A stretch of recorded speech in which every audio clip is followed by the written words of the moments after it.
Hello दोस्तों, कैसे हैं आप सभी। मैं Ranjit Kumar the future coaching centre के यूट्यूब चैनल पर आप सभी का हार्दिक और स्वागत करते हैं। चलिए आज क्लास 10th का बहुत अच्छा चैप्टर जिसका नाम है त्रिकोणमिति का परिचय। आज हम लोग त्रिकोणमिति का परिचय पढ़ेंगे, जिसमें चलिए आते शुरू करते हैं। सबसे पहले हम लोग त्रिकोणमिति के बारे में जानते हैं। त्रिकोणमिति आखिर है क्या। तो देखिए, त्रिकोणमिति जो है 3 शब्दों से मिलकर बना हुआ है। त्रि, फिर पहला है त्रि, सेकंड नंबर है कोण, और थर्ड नंबर जो है वह है मिति। थर्ड नंबर क्या है? मिति। देखिए, त्रिकोणमिति जो है से 3 शब्दों से जाकर मिलकर बना है। त्रि प्लस कोण प्लस मिति, अर्थात त्रि का अर्थ होता है 3 भुजा वाला, 3 या 3 कह सकते हैं 3। और कोण का मतलब होता है एंगल, और मिति का अर्थ होता है मापन। मिति का अर्थ क्या होता है? मापन। अर्थात अब हम यहाँ त्रिकोणमिति का परिभाषा जो है से इस तरह से हम दे सकते हैं कि तीन कोणों के माप के अध्ययन को, 3 कोणों के माप के अध्ययन को ही हम त्रिकोणमिति कहेंगे। या इसको इस तरह से भी कह सकते हैं कि 3 कोणों या 3 भुजाओं के माप के अध्ययन को ही हम क्या कहते हैं? तो त्रिकोणमिति कहते हैं। तो यहाँ 3, तो अब बात आती है कि आखिर 3 भुजा और 3 कोण वाला कौन सी आकृति होता है। 3 भुजा और 3 कोण वाला कौन सी आकृति होता है? तो इसमें जो है 3 भुजाओं और 3 कोण वाला जो होता है आकृति, वह क्या होता है उसके बारे में हम समझेंगे। वह कौन सा होगा? 3 भुजा और 3 कोण वाला आकृति कौन सा होगा? तो उसमें होगा, वह क्या होगा? तो वह त्रिभुज है। क्या है? त्रिभुज। जैसे देखिए, यह एक त्रिभुज हुआ, यह एक त्रिभुज हुआ, यह भी एक त्रिभुज हुआ, यह एक त्रिभुज हुआ, और बात करें तो यह भी एक त्रिभुज हुआ, यह भी एक त्रिभुज हुआ। जैसे अब मान लेते हैं कि इसमें हम बात करें तो मान लेते हैं इस एंगल का मान 60 डिग्री है, और इसमें इस एंगल का मान जो है 90 डिग्री है, और इसमें इस एंगल का मान जो है वह 105 डिग्री है। तो यहाँ जो है, यहाँ हम देख रहे हैं कि 3 त्रिभुज को हमने बनाया है। ये तीनों त्रिभुज अलग अलग है। यह 60 है, तो मान लेते हैं कि यह भी, इस एंगल का मान भी 60 डिग्री है, इस एंगल का भी मान 60 डिग्री है। तो यह एक कैसा त्रिभुज हुआ? यह एक समबाहु त्रिभुज हुआ एक तरह से, क्योंकि सभी एंगल बराबर है तो इसका सभी भुजा भी एक तरह से बराबर होगा। यह एक समकोण त्रिभुज है। यह एक अधिक कोण त्रिभुज है, क्योंकि एक कोण का मान 105 डिग्री है, 90 से अधिक है, तो यह एक अधिक कोण त्रिभुज है। तो इनमें जैसे त्रिकोणमिति का यूज जो है हम पढ़ेंगे कि जैसे इसका एंगल के बारे में और इनके भुजाओं के बारे में कैसे ज्ञात किया जाता है, इसके बारे में हम पढ़ेंगे।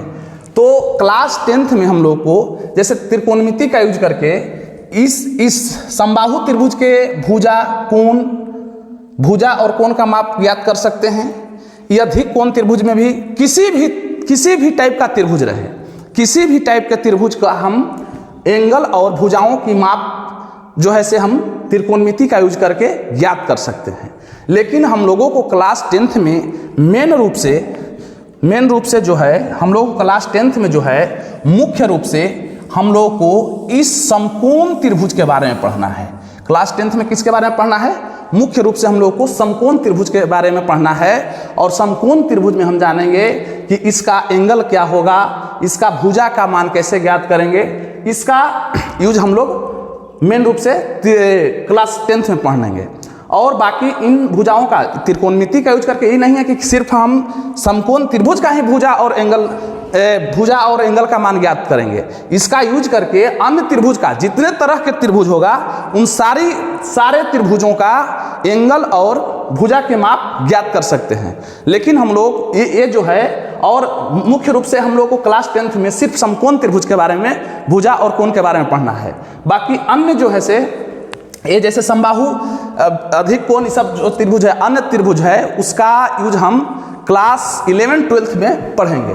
तो चलिए, और जैसे हम बात कर लेते हैं समकोण त्रिभुज का, जैसे त्रिकोणमिति का यूज हम लोग को दैनिक जीवन में कहाँ होता है, त्रिकोणमिति का यूज दैनिक जीवन में कहाँ कहाँ होता है। जैसे मान लेते हैं कि यहाँ पृथ्वी है, यहाँ क्या है, पृथ्वी है, और यहाँ सूर्य है, सूर्य है। तो पृथ्वी और सूर्य के बीच की दूरी को कैसे ज्ञात करेंगे, उसका दूरी कैसे हम ज्ञात करेंगे। तो इन सारी चीज़ों में इसके सूर्य और पृथ्वी के बीच की दूरी को ज्ञात करने में हम लोग किसका यूज करते हैं, त्रिकोणमिति का यूज होता है। और जैसे मान लेते हैं कि कोई पर्वत है, कोई बड़ा सा पर्वत है, और कोई बड़ा सा पर्वत है, और ये पर्वत की लंबाई ज्ञात करनी है, तो क्या हम इंच और टेप लेकर इसको पर्वत की लंबाई को मापेंगे? नहीं, इसका यूज भी हम लोग त्रिकोणमिति के यूज से ही हम इसकी ऊंचाई को मापेंगे। तो चलिए, ये सब जो है और विशेष आगे पढ़ना है। तो अभी जो हम लोग को जो पढ़ना है मुख्य रूप से त्रिकोणमिति के बारे में, वह क्लास 10th में जो पढ़ना है, चलिए उसके बारे में हम बात करते हैं। तो चलिए समकोण त्रिभुज के बारे में हम बात करेंगे।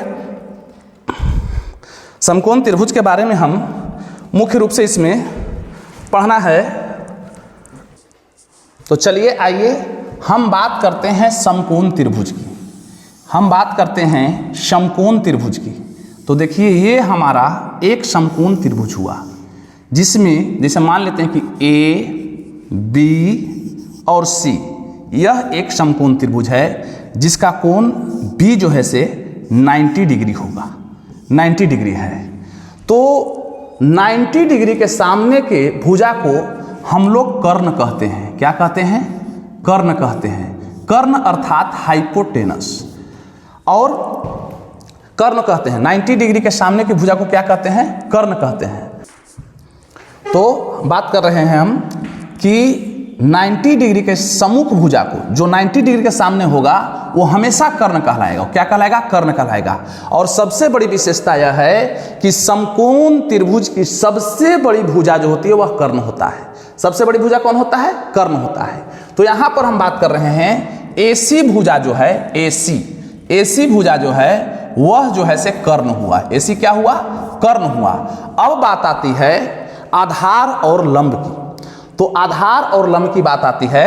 तो मान लेते हैं कि बीसी आधार और ए बी लंब, बीसी आधार और ए बी लंब। तो ए कोई जरूरी नहीं है कि बीसी ही आधार होगा और ए बी ही लंब होगा। यह निर्भर करता है मेन एंगल पर। यह निर्भर आधार और लंब, कर्ण तो हमेशा फिक्स होगा, लेकिन जो लंब और आधार होता है वह बदलता है, वह निर्भर करता है मेन एंगल पर। जैसे मान लेते हैं कि यह मेन एंगल है हमारा, यह क्या है? मेन एंगल है। मान लेते हैं कि कोण ए जो है वह मेन एंगल है। तो मेन एंगल के जो सम्मुख भुजा होगा, मेन एंगल का जो सम्मुख भुजा होगा, मेन एंगल के जो सम्मुख भुजा होगा वह लंब होगा। वह क्या होगा? लंब होगा। लंब अर्थात परपेंडिकुलर। और जो थीटा और जो मेन एंगल के जो सम्मुख भुजा होगा वह लंब कहलाएगा, जबकि मेन एंगल से लगा हुआ भुजा जो है वह क्या कहलाएगा? आधार कहलाएगा। वह क्या कहलाएगा? आधार कहलाएगा। तो यहाँ पर समकोण के सामने वाला कर्ण और जो मेन एंगल है, मान लेते हैं कोण ए जो है से मेन एंगल है, तो मेन एंगल के सामने वाला भुजा क्या कहलाएगा? लंब कहलाएगा। और मेन एंगल से लगा हुआ जो भुजा है वह आधार कहलाएगा, अर्थात बेस कहलाएगा। और मान लेते हैं कि एक और त्रिभुज की हम बात करते हैं। यहाँ यह एक समकोण त्रिभुज हमने ले लिया, यहाँ एक समकोण त्रिभुज लिए। जैसे मान लेते हैं कि अभी ए, बी और सी एक समकोण त्रिभुज है। इसमें जो बी जो है से समकोण है, 90 डिग्री का है, तो इसके सामने वाला भुजा तो हमेशा कर्ण होगा ही, यह तो फिक्स है कि कर्ण होगा। मान लेते हैं कि यहाँ अब इस बार जो है कोण सी को हम मेन एंगल मान लिए। कोण सी को क्या मान लिए? मेन एंगल मान लिए।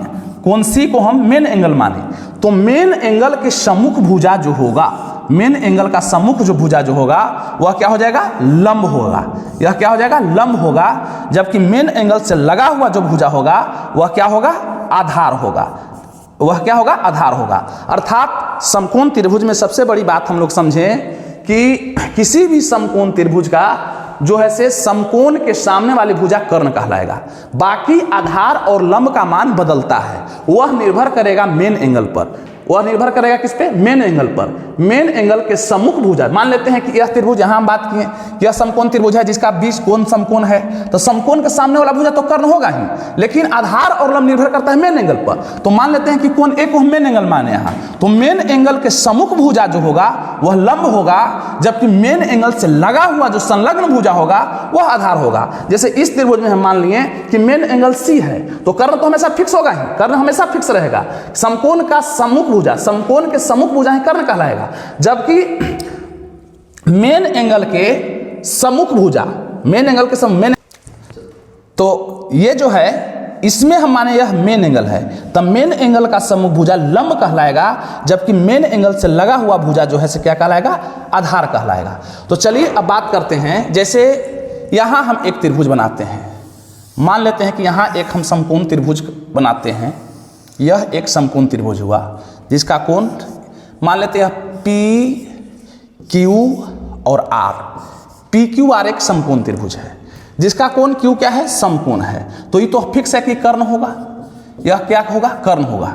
चलिए इसमें अब मेन एंगल कहने से अच्छा है कि इसका कुछ मेन एंगल का कुछ नाम हम देते हैं। तो चलिए मान लेते हैं कि मेन एंगल जो है यहाँ थीटा है, मेन एंगल क्या है, थीटा है। देखिए ये एंगल का नाम है, थीटा है क्या, एंगल का नाम है।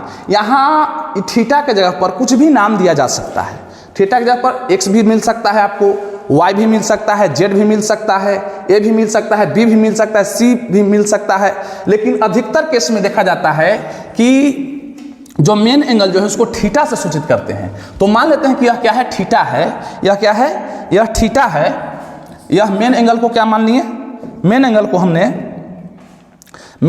हमने थीटा मान लिया, ये थीटा है, तो थीटा के सम्मुख भुजा क्या हो जाएगा, ये लंब हो जाएगा, यह क्या हो जाएगा, लंब हो जाएगा, और थीटा से लगा हुआ भुजा क्या हो जाएगा, ये आधार हो जाएगा, यह क्या हो जाएगा, आधार हो जाएगा। तो हम लोगों सीख चुके हैं कि कर्ण जो होता है से हमेशा फिक्स होता है, वह समकोण के सम्मुख भुजा वाला कर्ण कहलाता है, जबकि थीटा के सामने वाला भुजा क्या कहलाएगा, लंब कहलाएगा, जबकि थीटा से लगा हुआ जो भुजा है से वह आधार होगा। अर्थात कहने का अर्थ है कि कर्ण हमेशा फिक्स रहेगा, जबकि लंब और आधार का मान बदलते रहता है, लंब और आधार का मान जो है से बदलते रहता है। तो चलिए अब इसके आगे तो अब हम लोग इसके आगे की बात अब उम्मीद करते हैं कि आप लोग कर्ण, आधार और लंब के बारे में समझ गए होंगे।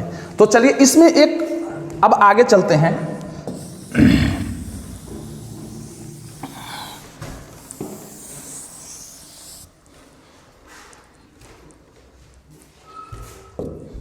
चलिए अब आगे हम बात करते हैं, जैसे देखिए मान लेते हैं यह एक समकोण त्रिभुज है, यह एक, चलिए थोड़ा सा अच्छा से,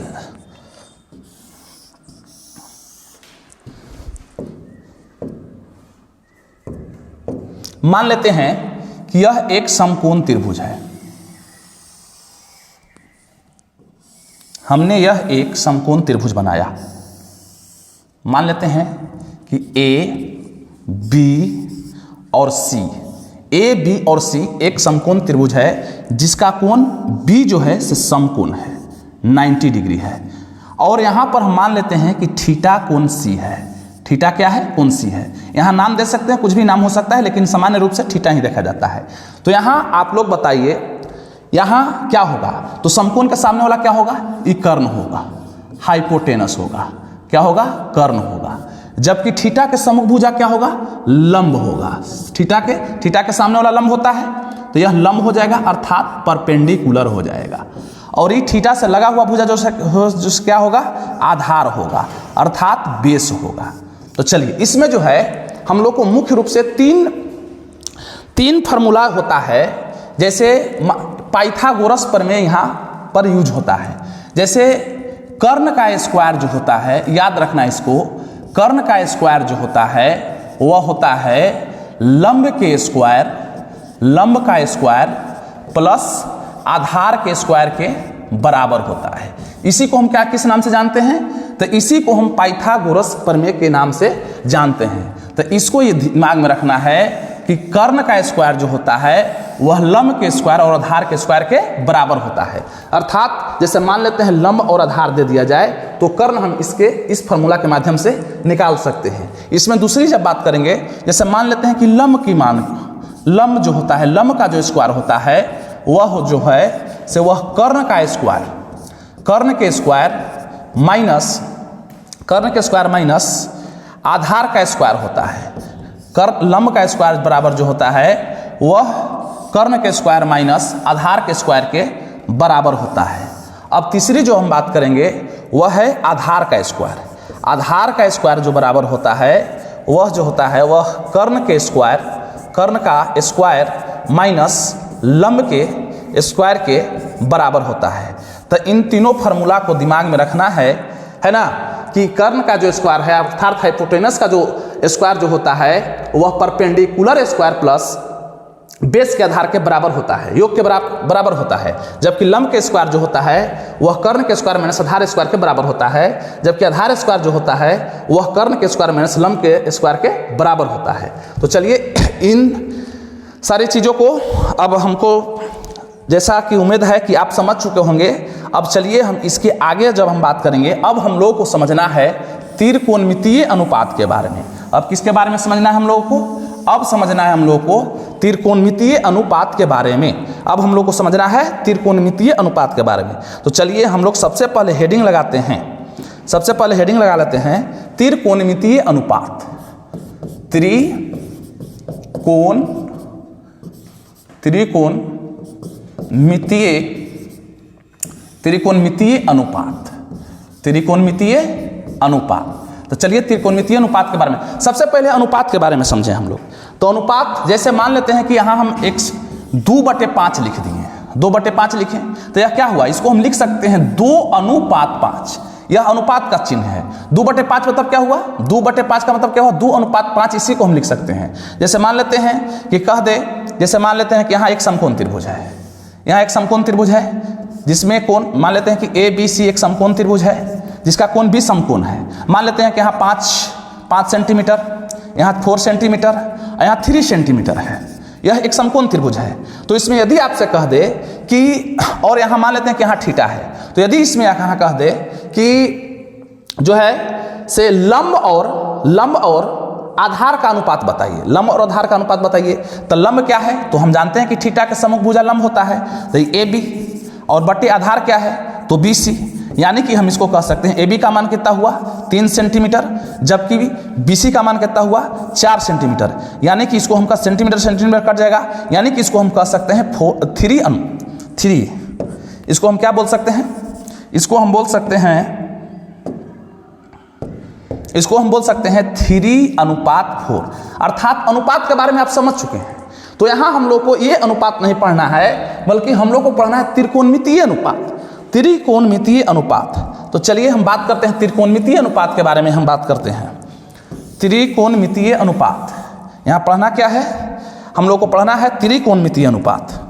तो चलिए त्रिकोणमितीय अनुपात की बात करते हैं। जैसे देखिए, मान लेते हैं यह एक समकोण त्रिभुज है, यहाँ एक हमने समकोण त्रिभुज बनाया। यह एक क्या है, समकोण त्रिभुज है। मान लेते हैं कि A, B और C एक समकोण त्रिभुज है जिसका कोण B क्या है, समकोण है। तो यहाँ हम देख रहे हैं, मान लेते हैं कि यह क्या है, समकोण के सामने वाला हमेशा क्या होता है, कर्ण होता है। तो यह मान लें कि कर्ण है, और चलिए इसको थीटा मान लेते हैं, तो इस सामने वाला क्या हो जाएगा, लंब है, यह लंब हो गया। और ये लंब और इस थीटा से लगा हुआ भुजा क्या कहलाता है, आधार कहलाता है। तो चलिए यहाँ हम त्रिकोणमितीय अनुपात के बारे में बात करेंगे। जैसे यहाँ हम लिख सकते हैं, पहला क्या हो सकता है, वह हो सकता है लंब और बटे में कर्ण। लंब बटे में क्या लिख सकते हैं, कर्ण, पहला। फिर क्या हम लिख सकते हैं, आधार बटे कर्ण। क्या लिख सकते हैं, तो आगे हम लिख सकते हैं आधार और बटे में कर्ण, आधार बटे में कर्ण। आगे हम क्या लिख सकते हैं, लंब बटे आधार। आगे हम क्या लिख सकते हैं, लंब और बटे में आधार, लंब और बटे में आधार।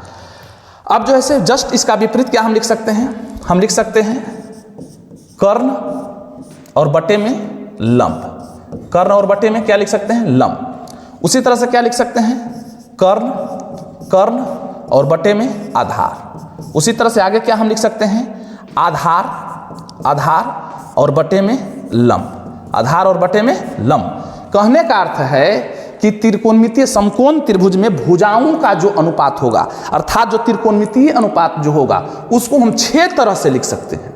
6 तरह से लिख सकते हैं, जिसमें पहला है लंब बटे कर्ण, दूसरा है आधार बटे कर्ण, तीसरा है लंब बटे आधार। इसका जस्ट विपरीत हो जाएगा, लंब कर्ण बटे लंब, कर्ण बटे आधार, आधार बटे लंब, आधार बटे लंब। इसके सिवाय और कोई इसमें त्रिकोणमितीय अनुपात नहीं होगा, इसमें और कोई त्रिकोणमितीय।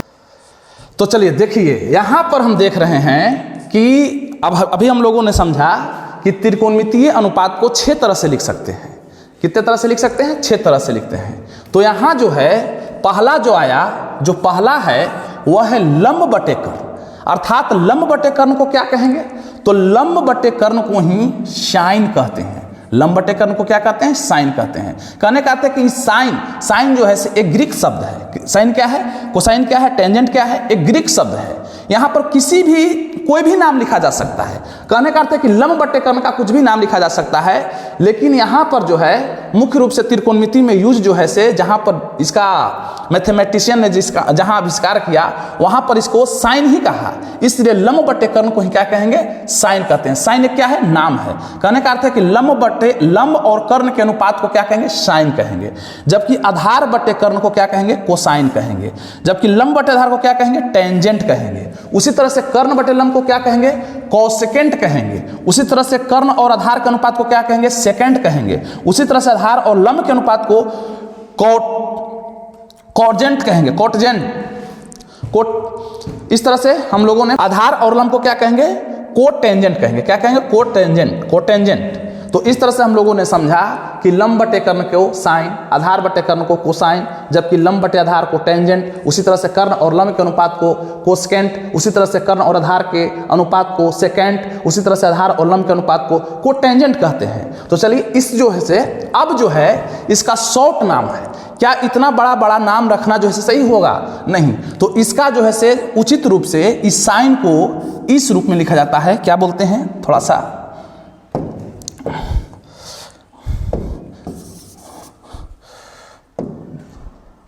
देखिए यहां ध्यान से, साइन को क्या बोला जाएगा, साइन।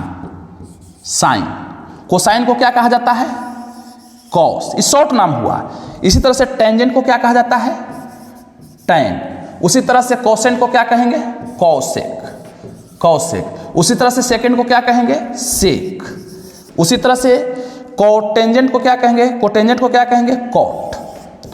अब यहां पर हम लोगों ने समझ चुके हैं, यह फुल नेम हुआ। साइन का जो है, इस साइन का संक्षिप्त रूप यह हुआ, कोसाइन का हुआ इस संक्षिप्त, यानी कि छोटा रूप है, छोटा नाम है, इसको बड़ा को छोटा कर दिया गया है ना।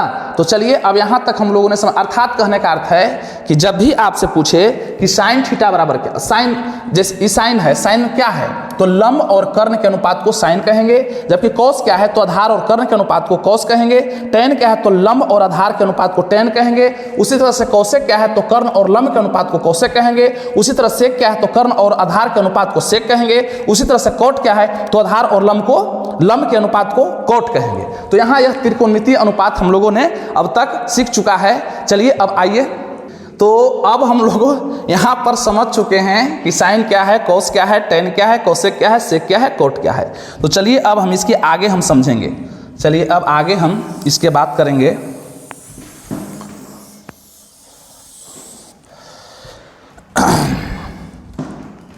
चलिए इसके आगे हम बात करते हैं। अब हम लोगों को जो समझना है वह समझना क्या है, जैसे देखिए, जैसे अब हम लोगों ने त्रिकोणमितीय अनुपात की जब बात किए, त्रिकोणमितीय अनुपात की जब हम बात किए, तो इसमें हम लोगों ने पढ़ा, अब त्रिकोणमितीय अनुपात 6 मिला हमको। अभी हम पढ़ें कि क्या पढ़ें, तो लंब और आधार, लंब और कर्ण के अनुपात को साइन कहते हैं। लंब और कर्ण के अनुपात को क्या कहते हैं, साइन कहते हैं। उसी तरह से आधार और कर्ण के अनुपात को क्या कहते हैं, तो कॉस कहते हैं। उसी तरह से लंब और आधार के अनुपात को क्या कहते हैं, तो tan कहते हैं। उसी तरह से कर्ण और लंब के अनुपात को क्या कहते हैं, तो कोसेक कहते हैं। उसी तरह से कर्ण और आधार के अनुपात क्या कहते हैं, तो सेक कहते हैं। उसी तरह से आधार और लंब के अनुपात को क्या कहते हैं, तो कॉट कहते हैं। तो जैसे देखिए अब बात करते हैं यहाँ पर, जैसे सबसे पहला है साइन थीटा। ये थीटा क्या है, तो थीटा एंगल है, ये निर्भर करेगा लंब और कर्ण के मान को यही बताएगा थीटा। जैसे पहला है क्या, साइन थीटा, पहला साइन थीटा। फिर क्या हम लोग जाने, कॉस थीटा। फिर क्या जाने, टैन थीटा। फिर क्या जाने, टैन थीटा। उसके बाद साइन का क्या हो जाएगा, कोसेक थीटा। यहाँ क्या पढ़ें, कोसेक थीटा। फिर क्या हम पढ़ें, सेक थीटा। फिर क्या पढ़ें, कॉट थीटा, है ना। तो चलिए अब हम लोग इसके बारे में पढ़ेंगे कि इसके साइन थीटा बराबर क्या होता है, कोस थीटा बराबर क्या होता है, टेन थीटा बराबर क्या होता है, कोसेक थीटा बराबर क्या होगा, सेक थीटा बराबर क्या होगा, कॉट थीटा बराबर क्या होगा। तो चलिए देखिए, जैसे अब हम लोग इसके बारे में जानेंगे। जैसे सबसे पहले आता है sine theta, cos theta, tan theta, cosec theta, sec theta, cot theta. तो जैसे देखिए कैसे याद करना है। जैसे अभी हम लोग पढ़े हैं कि हाइपोटेनस से किसे सूचित करेंगे, तो एच से। हाइपोटेनस को किससे, एच से। कर्ण को एच से। जबकि लंब अर्थात क्या, परपेंडिकुलर यानी कि पी से। जबकि आधार यानी कि बेस को बी से। तो चलिए इसके बारे में हम जानते हैं। जैसे कैसे याद रखना है, बोलना है, साथ साथ आप लोग वीडियो देख रहे होंगे तो आप लोग हमारे साथ साथ दोहराने का प्रयास करिएगा। जैसे देखिए यहाँ क्या हम बोलेंगे, तो साथ साथ बोलना है या पीछे से बोलना है, लेकिन बोलना जरूर है। जैसे और साथ साथ कॉपी कलम के साथ साथ रिवीजन भी करना है। जैसे देखिए यहाँ क्या हम बोल रहे हैं, पंडित। क्या बोले, पंडित। फिर क्या बोलेंगे, बदरी। पंडित बदरी प्रसाद। पंडित बदरी प्रसाद। उसके बाद हर हर बोलो। क्या हमने बोला, पंडित बदरी प्रसाद हर हर बोलो। हर हर बोलो। फिर आगे इसमें आइए, अब इसका जस्ट पीछे से चलना है। हर हर बोलो। क्या बोलना है, तो पंडित बदरी प्रसाद। पंडित बदरी प्रसाद। कहने का अर्थ है कि साइन थीटा बराबर क्या हो जाएगा, पी अर्थात परपेंडिकुलर, एच अर्थात हाइपोटेनस। अर्थात साइन थीटा बराबर लंब बटे कर्ण, जबकि कोस थीटा बराबर आधार बटे कर्ण, जबकि टेन थीटा बराबर लंब बटे आधार। उसी तरह से जस्ट इसका विपरीत, साइन का उल्टा क्या होता है, कोसेक होता है। साइन का उल्टा क्या है, कोसेक है। तो जस्ट इसको विपरीत कर देना है। कोसेक थीटा बराबर क्या हो जाएगा, एच बाई पी। अर्थात कहने का अर्थ है हाइपोटेनस बटे परपेंडिकुलर, अर्थात कर्ण बटे लंब। उसी तरह से सेक थीटा बराबर हाइपोटेनस बटे बेस। अर्थात कहने का अर्थ है कि कर्ण बटे क्या हो जाएगा, आधार हो जाएगा। उसी तरह से कॉट थीटा बराबर क्या हो जाएगा, बेस बाई परपेंडिकुलर, अर्थात आधार बटे लंब। तो क्या इस बात को समझ में आया होगा। यानी कैसे लिखना है, पंडित बदरी प्रसाद हर हर बोलो, हर हर बोलो पंडित बदरी प्रसाद। या इसको इस तरह से भी हम बोल सकते हैं। बहुत सारा चीज है, बहुत सारा अलग अलग जो ऐसे पढ़े होंगे। इसको इस तरह से भी हम बोल सकते हैं कि पाकिस्तान, पी से क्या हुआ, पाकिस्तान, बी से भूखा, पाकिस्तान भूखा प्यासा, हिंदुस्तान हरा भरा। पाकिस्तान भूखा प्यासा, हिंदुस्तान हरा भरा। उसी तरह से हिंदुस्तान हरा भरा, जबकि पाकिस्तान भूखा प्यासा। चलिए अब त्रिकोणमितीय अनुपात 6 हुआ। इन 6 को दिमाग में रख लेना है ना। या इसको हिंदी रूप में हम जब याद करना चाहेंगे तो इसको बोलेंगे लाला। यहां हम लिख देते हैं, या इसको, अच्छा ठीक है, लाला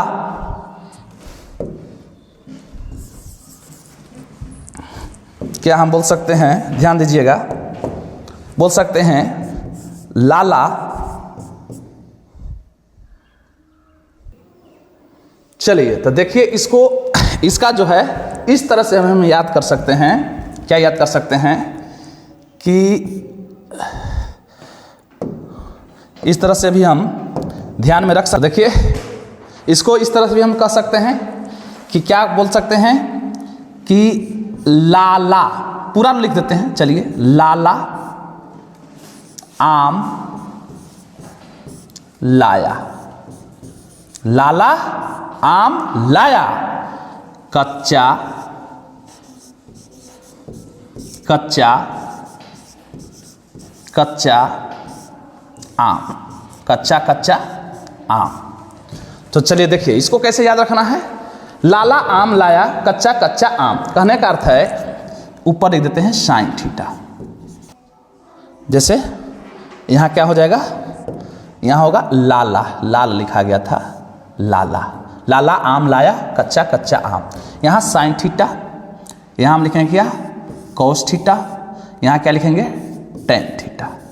कहने का अर्थ है कि यदि जब भी हमसे पूछे साइन थीटा तो क्या हो जाएगा, लाला आम लाया कच्चा कच्चा आम, यानी कि साइन थीटा बराबर होगा लाला से लंब बटे और कच्चा से कर्ण, लंब बटे क्या हो जाएगा कर्ण, लंब बटे कर्ण। उसी तरह से कॉस थीटा बराबर क्या हो जाएगा, आम से क्या हो गया आधार, आधार बटे कर्ण, आधार बटे कर्ण। उसी तरह से टेन थीटा बराबर क्या हो जाएगा, ल से लंब और अ से आधार, लंब बटे आधार। और जस्ट इसका विपरीत, जस्ट साइन का उल्टा क्या होता है Kaushik theta, Kaushik theta. Cos का उल्टा क्या होता है सेक थीटा, सेक थीटा क्या हो जाएगा सेक थीटा, सेक थीटा क्या होगा sec theta, I cot theta. यानी कि कौशिक थीटा बराबर कर्ण बटे लंब, सेक थीटा बराबर कर्ण बटे आधार, उसी तरह से कोट थीटा बराबर आधार बटे लंब। तो इसको भी ध्यान में रखना है, इसको भी क्या करना है हम लोगों को आधार ध्यान में रखना है। जैसे मान लेते हैं अब हम क्वेश्चन बना रहे हैं, क्वेश्चन बनाते समय दिमाग से निकल गया कि किसका क्या होता है, तो सीधे क्या करना है, जैसे देखिए हमारे साथ रिवीजन करना है। कैसे लिखना है, ध्यान से लिख दीजिएगा, sine theta cos theta, cos sine theta cos theta, उसके बाद क्या हो जाता है टेन थीटा, टेन थीटा, फिर कौशिक थीटा, फिर सेक थीटा, फिर कॉट थीटा। बोलना है पंडित बद्री प्रसाद, हर हर बोलो। फिर इसमें क्या करना है, हर हर बोलो पंडित बद्री प्रसाद, या इस रूप में लिख सकते हैं लाला आम लाया कच्चा कच्चा आम, लाला आम लाया कच्चा कच्चा आम। यानी कि यहाँ लिख देंगे साइन थीटा, यहाँ लिख देंगे कॉस थीटा, यहाँ लिख देंगे टेन थीटा, यहाँ लिख देंगे कौशिक थीटा, यहाँ लिख देंगे सेक थीटा, और यहाँ लिख देंगे कॉट थीटा। अर्थात साइन थीटा बराबर लंब बटे कर्ण, कॉस थीटा बराबर आधार बटे कर्ण, टेन थीटा बराबर लंब बटे आधार, उसी तरह से कौशिक थीटा बराबर कर्ण बटे लंब, सेक थीटा बराबर कर्ण बटे आधार, और कॉट थीटा बराबर आधार बटे लंब। इस तरह से हम रिवीजन कर लेंगे। और वहाँ तो अब हमको उम्मीद है कि यहाँ तक आप लोगों को अच्छी तरह से समझ में आ गया होगा। चलिए अब इसके साथ अब हम कुछ क्वेश्चन देखेंगे यहाँ पर। तो चलिए यहाँ तक थ्योरी कंप्लीट, सेक्शन पार्ट 1 का थ्योरी कंप्लीट हुआ। अब इसके साथ साथ कुछ हम उदाहरण जो है आपके साथ बहुत अच्छा लाएंगे, जो आपके बोर्ड परीक्षा के लिए बहुत ही महत्वपूर्ण होगा और बहुत आसानी तरीका से हम लोग समझेंगे। इतना आसानी से जिसका कल्पना नहीं आप किए होंगे, उतना आसानी से क्वेश्चन बनेगा, एकदम आसानी से बनेगा। तो इसके लिए अगला वीडियो आप लोग जरूर दीजिएगा, देखिएगा।